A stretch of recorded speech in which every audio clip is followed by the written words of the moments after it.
नमस्कार, मी गौरी सूर्यवंशी. एस मराठी मध्ये आपलं स्वागत. वळूया आजच्या बातमीकडे. महाड तालुक्यातील सरकारी, निमसरकारी शिक्षक, शिक्षकेतर आणि नगरपालिका कर्मचाऱ्यांनी आज आपल्या न्याय मागण्यांसाठी महाड पंचायत समिती समोर धरणे सत्याग्रह आंदोलन केले. 6 मार्च 2025 रोजी सकाळच्या सत्रात 2 तास आंदोलन करण्यात आले.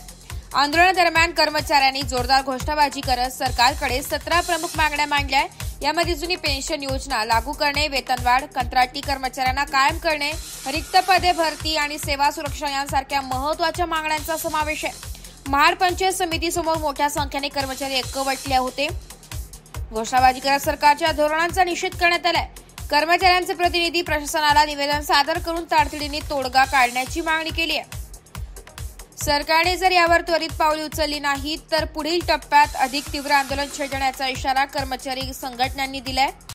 राज्यस्तरीय मध्यवर्ती संघटनेच्या आज पंचायत समिती महाड येथे 6 मार्च 2025 रोजी 2 तासाचा प्रशासनाला ज्ञात करण्यासाठी 2 तासाचं आम्ही धरणे आंदोलन आयोजित केलेलं आहे. प्रशासनाकडे विविध मागण्यासाठी वारंवार आम्ही आमचा पाठपुरावा करत असताना राज्य संघटना करत आहे, परंतु आमच्या मागणीकडे प्रशासन दुर्लक्ष करत आहे.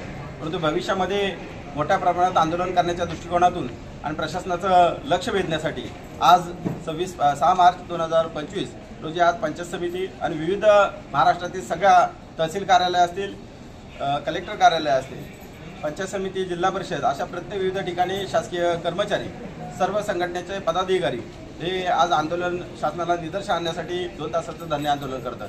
आमच्या ज्या प्रमुख मागण्या आहेत ती नवीन पेन्शन बंद करून जुनी पेन्शन योजना लागू करणे हा आमचं प्रामुख्याने मागणी आहे. तशा विविध आमच्या मागण्या तशा आहेतच, परंतु याच्यामध्ये खऱ्या अर्थामध्ये आमचा 353चा गुन्हे दाखल असेल तो करण्यासंदर्भाचा आहे. कर्मचाऱ्यांच्या विविध मागण्या आहेतच त्याच्यामध्ये, परंतु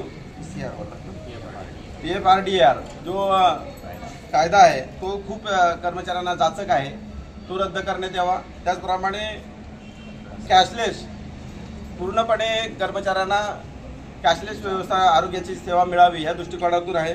कंत्राटीकरण मोठ्या प्रमाणात होत आहे, ते कंत्राटीकरण रद्द करून शासकीय सेवेमध्ये मोठ्या प्रमाणात भरती करावी ही शासनाची आमची विविध मागणी आहे. धन्यवाद. एस मराठी न्यूजसाठी प्रतिनिधी निलेश लोखंडे, रायगड. अशाच नवीन ताज्या घडामोडी जाणून घेण्यासाठी आमच्या एस मराठी न्यूज चॅनेलला लाईक करा, शेअर करा, सबस्क्राईब करा आणि बेल आयकॉनला क्लिक करायला विसरू नका.